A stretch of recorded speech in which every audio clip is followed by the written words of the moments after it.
para todos os públicos.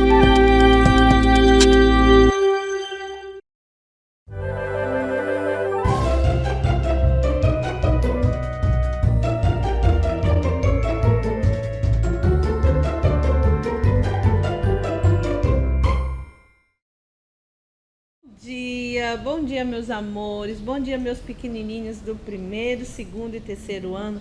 Eu sou a tia Sônia. Hoje nós vamos estar com a disciplina de Geografia e História, tá bom? Lembrando sempre do nosso projeto, que é bem importante a gente aprender, saber como é que por que esse projeto acontece e quem é o criador desse projeto, tá bom?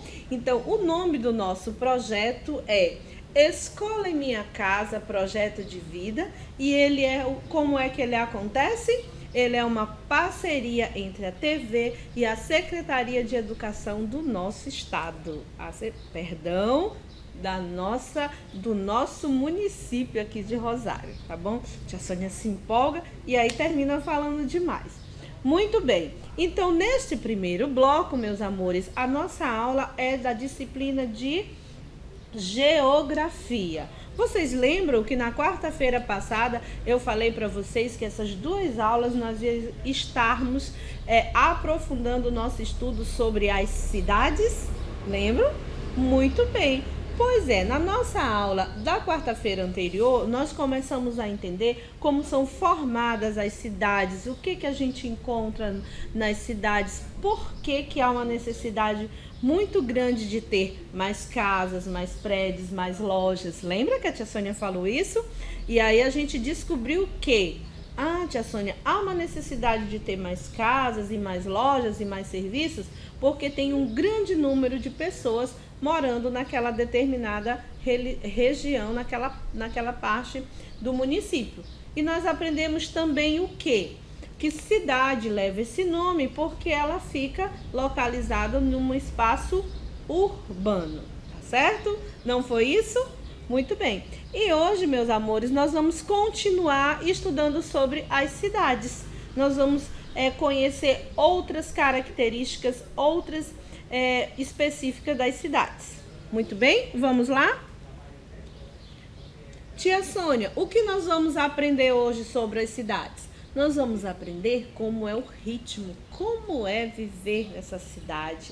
Será se viver na cidade é parecido de viver na zona rural, nas cidades menores, dos interiores? Será se há uma diferença ou é tudo igual? Vamos conhecer? Muito bem. Olhando para essa imagem, a gente percebe pessoas realizando que tipo de atividade? Dá para a gente dizer, só observando as imagens, que eles estão ou trabalhando ou estudando, tá bom? Então vamos ler um pouquinho o que diz aqui o nosso slide. A cidade, o ritmo das cidades. O ritmo de vida na cidade é mais agitado do que no campo. Ou seja, ele acontece um pouquinho mais rápido do que no campo. Na cidade, as atividades de trabalho não dependem do ritmo da natureza. Ou seja, as pessoas podem trabalhar quando chove ou não, e também de dia ou de noite.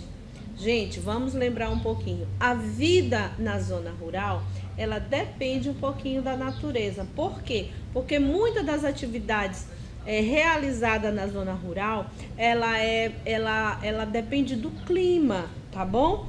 Que atividades são essas? Lembra? É o cultivo de alimento,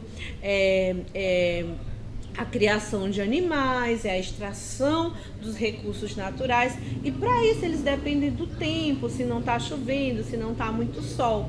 E isso já não acontece com as atividades realizadas na cidade. Por quê? Porque geralmente os trabalhos que são desenvolvidos na cidade, alguns, não todos, são realizados em ambientes fechados. Como, por exemplo, hoje tia Sônia está num estúdio de TV gravando aula. Se tivesse chovendo, tia Sônia conseguiria? Sim, porque nós estamos num espaço protegido.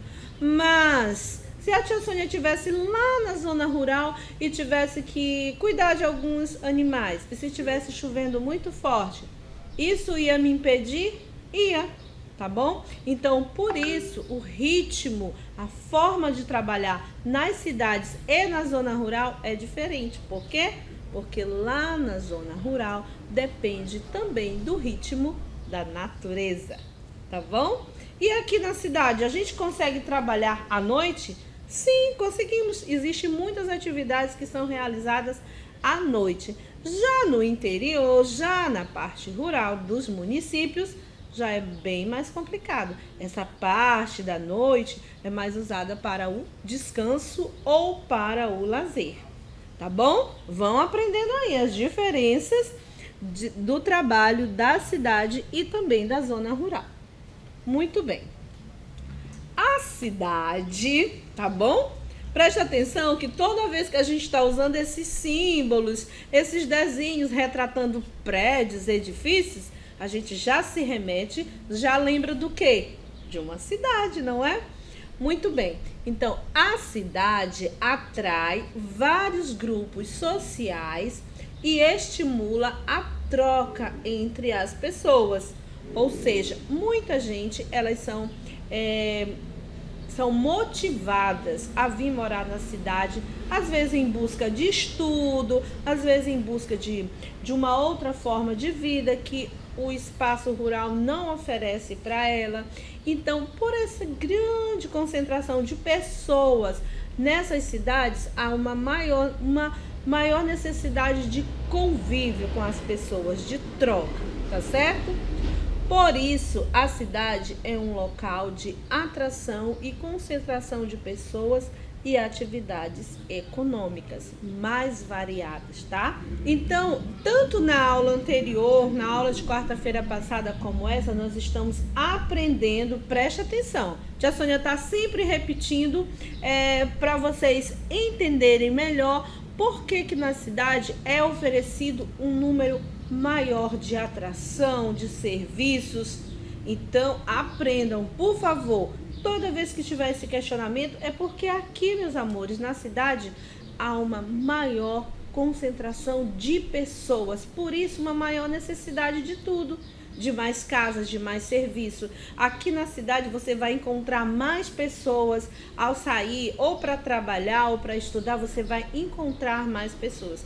Diferente que se você morasse na área urbana, na área rural. Lá você vai encontrar menos pessoas. Por quê? Porque lá moram menos pessoas. É lógico, né, tia Sônia? Pois é, mas eu quero que você aprenda isso de uma vez por todas, tá certo?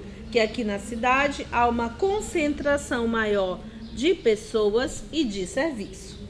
Muito bem. Tia Sônia, será se a gente só fala de serviço? Será se na cidade não tem nada legal, uma concentração maior de coisas legais para a gente fazer? Principalmente a gente que é pequenininho? Sim, assim como na cidade existe uma maior concentração de pessoas e oferta de serviço, também nós vamos encontrar, olha que chegou a parte boa que vocês gostam, vamos encontrar muito mais opções de lazer, tá bom? Então, quais são as formas de lazer? O que a gente pode fazer na cidade para se divertir? Olhando para os desenhos, olhando para as imagens, o que dá para a gente perceber? Tem a representação de um filme que vocês gostam bastante. Tem a representação de um shopping, onde a gente vai para lanchar, para fazer nossas compras. Tem também a representação de um museu, onde a gente pode ir para a gente estar conhecendo algumas obras de arte. Tá certo? Então vamos lá.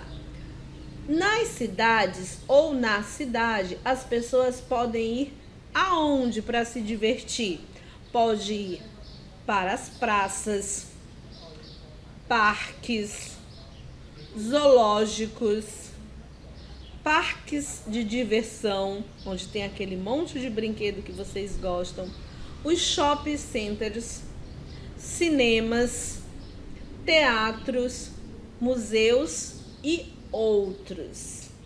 Tia Sônia, a gente vai encontrar o teatro lá nas cidades, lá nos povoados menores que ficam nas zonas rurais? Não, meus amores, a gente não vai encontrar. Por quê?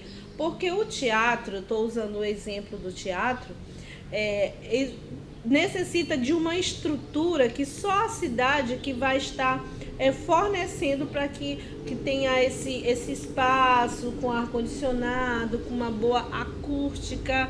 O que é acústica? É um espaço onde você consegue ouvir melhor, tá bom? Mas calma, mas tem uma outra forma de ter um teatro que é chamado teatro ao ar livre. É que os artistas podem sim levar para você que mora na parte rural, você pode sim, mas de uma forma mais simples, tá bom? É só para você não ficar pensando assim, que a tia Sônia passou uma informação errada, que só existe teatro nas cidades.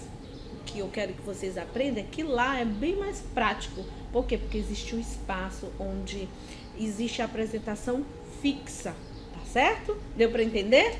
Ótimo. Então, além do teatro, tem outras formas de lazer que só tem condições de funcionar nas cidades, como os shopping centers, que é uma concentração de lojas, onde as pessoas vão geralmente ou para realizar compras, para passear ou para lanchar, né, lá na praça de alimentação. Então, esse é um tipo de diversão que a gente só vai encontrar nas grandes cidades, tá bom? Aprenderam? Então, morar na cidade também tem um monte de coisa legal, não é assim? Muito bem, vamos à frente. Aqui é mais uma partezinha sobre as cidades. A influência de alguns imigrantes que vivem em cidades pode ser percebidas onde? Em construções, hábitos alimentares e festas culturais. Vamos lembrar um pouquinho da aula de história que a tia Sônia falou, que veio lá da Europa, muitas pessoas de outros países morar no nosso país, europeus, entre os europeus são eles portugueses, alemães, franceses, tá bom? Então, quando esse povo veio aqui para o nosso país e foram responsáveis pela formação de algumas cidades, então, o que foi que a gente herdou desses povos? Além da nossa miscigenação, que é os nossos traços físicos que a gente tem deles, a gente tem também algumas influências desses imigrantes nas nossas construções das casas, nos hábitos alimentares e nas festas culturais. O que é isso? Falando de cidade, a gente observa que a gente tem uma foto de uma residência de uma cidade do estado de Santa Catarina. Então a gente percebe que ela imita uma construção lá da Europa. Ou seja, então, em muitas das nossas cidades, principalmente aqui na nossa cidade, que é a capital do nosso estado, São Luís, a gente vai perceber a influência muito da cultura portuguesa. Então, muito bem, quando você for visitar São Luís, aí você vai pedir assim para o seu papai e para sua mamãe: papai, mamãe, vamos visitar o centro histórico de São Luís? Mas antes de você ir, vamos combinar o seguinte: você vai tirar uma foto aqui de algum espaço aqui da sua cidade, tá bom? Aí você guarda no seu celular essa foto. Quando você for visitar o centro histórico, você vai também tirar uma foto das construções das casas que tem lá no centro histórico. Gente, vai ser muito mágico. Por quê? Porque você vai perceber o quê? A influência dos imigrantes portugueses, tá bom? E você vai poder comparar com a sua cidade, que já tem uma construção mais, vamos dizer que moderna, mais contemporânea, tá bom? Vai ser bem legal, você vai perceber tudo isso que a tia Sônia tá falando aqui. Perceber o quê? A influência dos imigrantes na construção das nossas casas, nos nossos hábitos alimentares e na nossa forma de se divertir. Muito bem, então finalizando a nossa aula de geografia sobre as cidades, a tia Sônia passou uma atividade para você fazer em casa com a ajuda do seu papai e da sua mamãe. E eu sempre digo, sabe por quê? Porque eu lembro que você tem, ou você tem 6 aninhos, ou você tem 7 aninhos, ou você tem 8 aninhos. E às vezes, quando a gente tem só 6 aninhos, a gente ainda não sabe escrever e ler com muita facilidade. Então, para você que ainda não aprendeu, mas que vai aprender, você pode pedir a ajuda do papai e da mamãe. E qual é a nossa atividade? Você vai pedir para o papai e para a mamãe dizendo o seguinte: mamãe, eu preciso ou desenhar sobre a minha cidade ou escrever um pouco sobre a minha cidade, porque é a minha atividade de casa de reforço da nossa aula de hoje, tá bom? E aí vai fazer o quê? Você já sabe, porque toda quarta-feira eu peço isso para você. Você vai desenhar, você vai escrever, você vai guardar bem bonitinho. Para quê? Para levar para a mamãe, para levar para a professora quando a gente voltar na nossa aula presencial. Então, até o próximo bloco com a nossa aula de história. Um beijo para vocês e até daqui a pouco.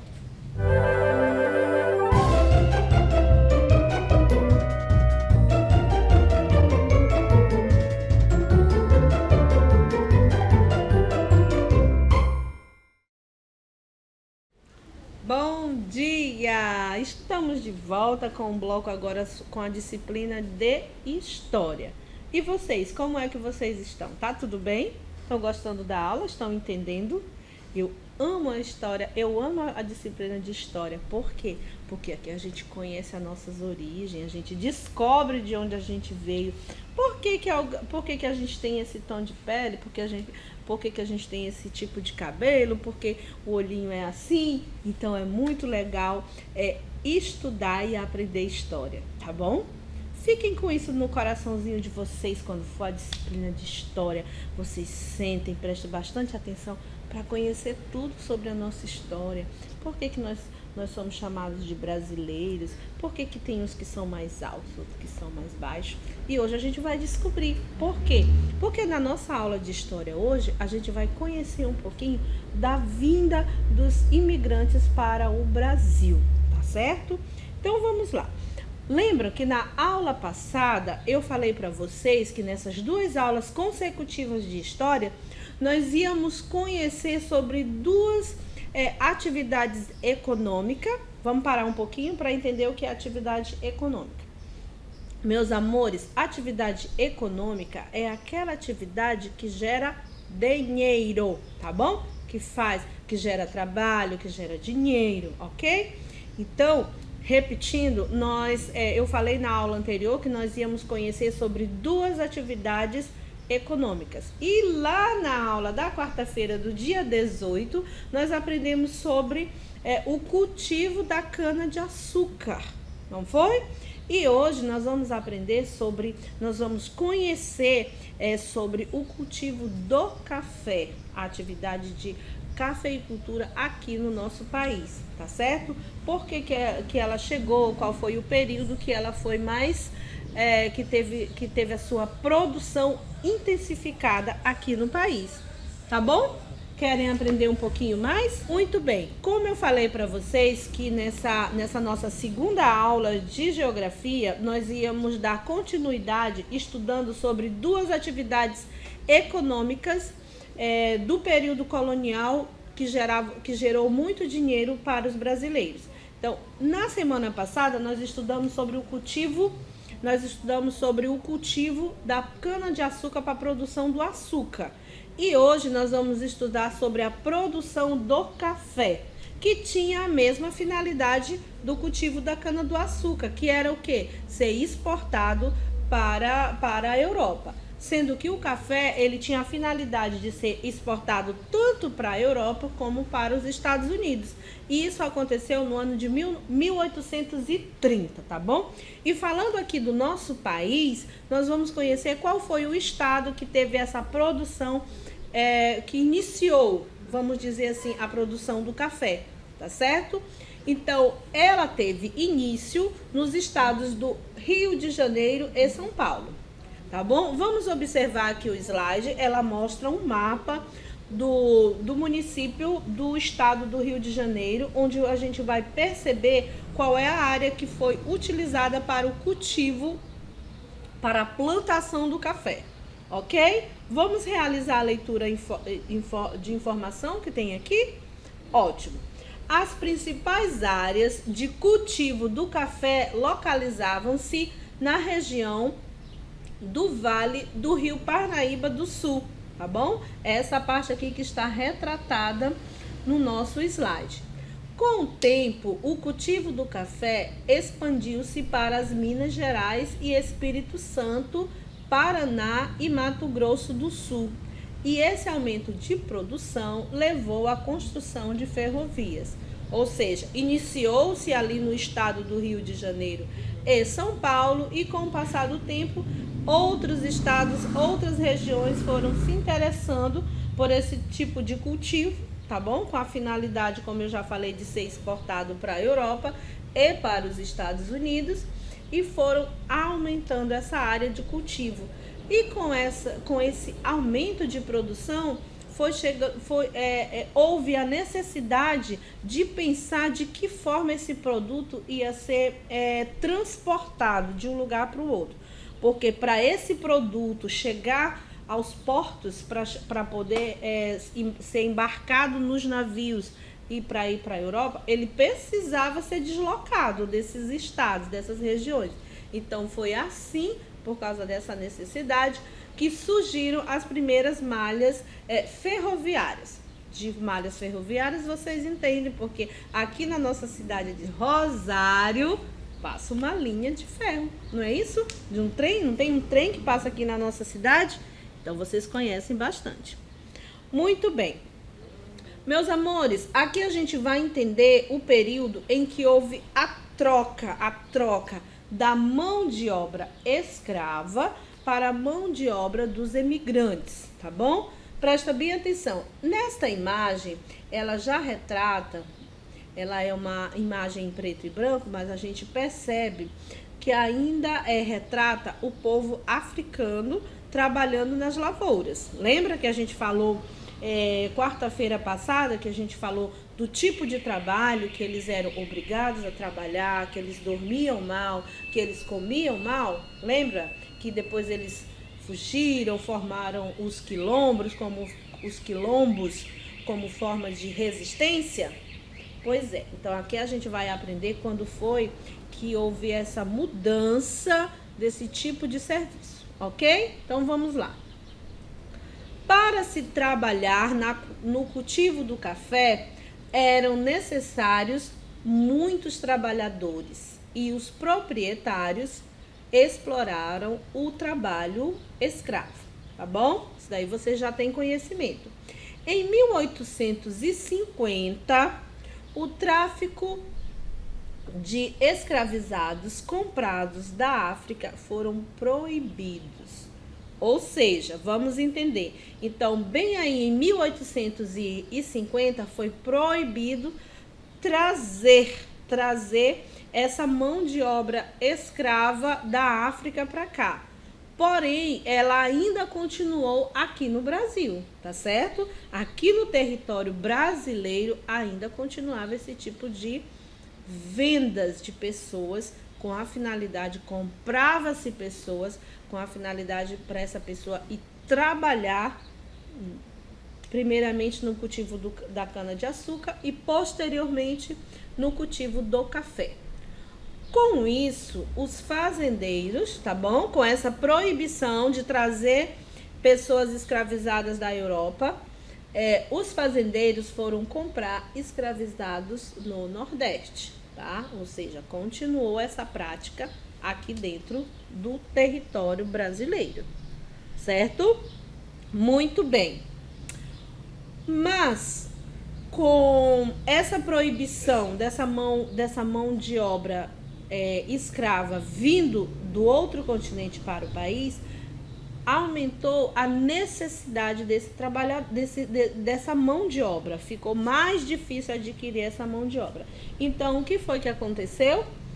um grande número de imigrantes foram enviados para as fazendas de café, ou seja, essa mão de obra, ou seja, as pessoas que trabalhavam no cultivo do café mudou, tá bom? Deixou de ser, diminuiu a mão de obra escrava e foi oferecido, tanto o governo quanto os fazendeiros, eles começaram a incentivar os europeus, tanto os imigrantes europeus e asiáticos, começaram a ofertar para eles vantagens, né, de ganhos, convites para eles virem morar no país e ajudar nessa plantação, oferecendo benefícios para ele, coisas que não eram oferecidas para os africanos, porque eles foram obrigados a vir trabalhar no Brasil, sendo que os imigrantes eles foram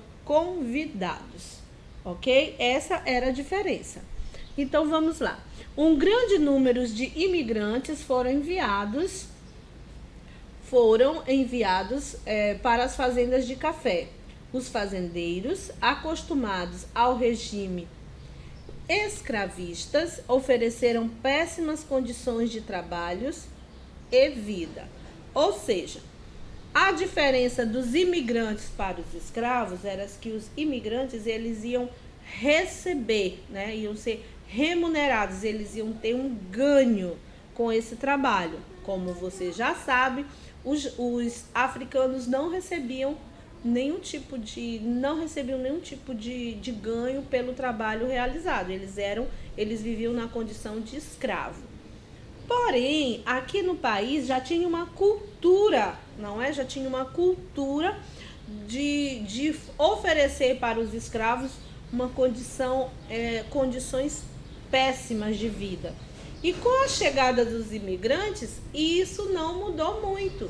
Continuou sendo oferecido para eles péssimas condições de moradia, de alimentação, mas depois a gente vai perceber que isso vai mudar, tá certo? Diferente do que aconteceu com os escravos. Muito bem. Os livres e libertos. Em 1888, o regime escravista chegou ao fim com a abolição da escravidão. O que é isso? A abolição da escravidão foi a proibição total, tá bom? De qualquer tipo de serviço escravo no país. Entretanto, os ex-escravos passaram por dificuldades, somando-se à população pobre em busca de empregos. Então, vamos entender um pouquinho.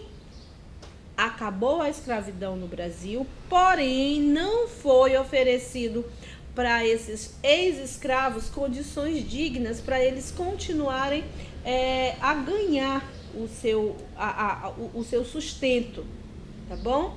Antes eles trabalhavam de graça nas fazendas, não é? Na produção do café, na produção da cana-de-açúcar, e tinham um teto, tinha o que comer mesmo mal, mas tinha.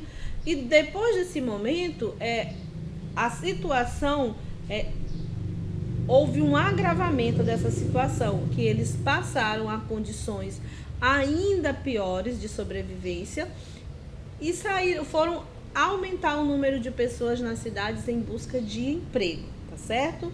Por quê? Porque não foram oferecidas condições de sobrevivência após o fim da escravidão, tá certo? Então, meus amores, esse foi um resumo para vocês entenderem sobre essas duas atividades econômicas lá do período colonial, quando foi que eles chegaram aqui no país, qual era o objetivo, qual eram as características, o que aconteceu, e vocês com certeza aprenderam bastante. Mas para isso, nós vamos fazer o seguinte, vamos fazer a nossa atividade de casa, para que a gente possa estudar mais e ficar bem mais inteligente, mais sabido?